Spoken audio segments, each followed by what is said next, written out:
iraza umwe agwa yitambitse undi agwa ahagaze.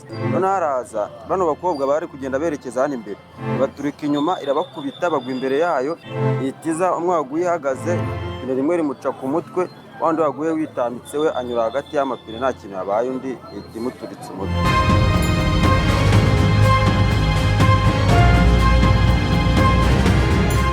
Impanuka ikomeye yahitanye inzirakarengane biturutse ku bushake bw'umushoferi.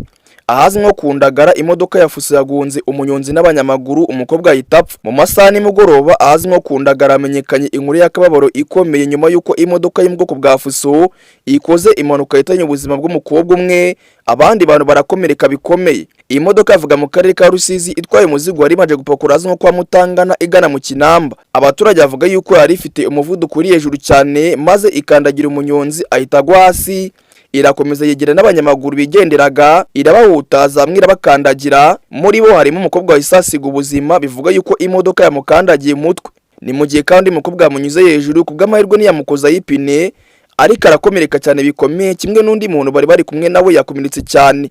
Iyi modoka ifite plaque RAI 327H yari itwaye n'umushoferi yitwa Daniel. Abaturage baraha impanuka bere bavuze yuko intandaro y'iyi mpanuka ateye nuko uyu mushoferi yarasinze bikomeye, binatuma hagaragara umujinya n'agahinda gakomeye mu baturage. Bamwe banasaba yuko yahabwa igihano gikomeye kirimo n'urupfu kubera gutwara ikinyabiziga mu buryo bushyira ubuzima bw'abandi baturage mu kaga, ndetse n'abandi bakitaba Imana kubera we. Ubundi nuko nyine igihano bagikuyeho cyo kurasa umuntu agahise bamurasa tugihita bibamuka. Biteye ubwoba. Ku ruhande rw'inzego z'umutekano ariko umuvugizi wa polisi ishinzwe umutekano mu muhanda Traffic Police witwa Emmanuel Kayigi yemeje ko aya makuru yayamenye.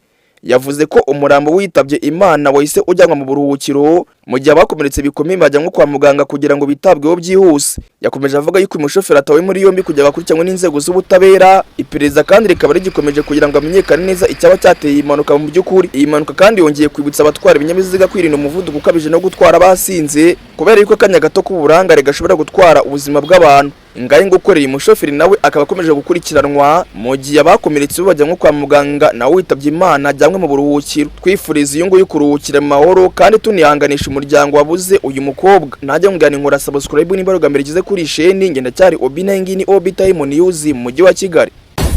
Obi Time News.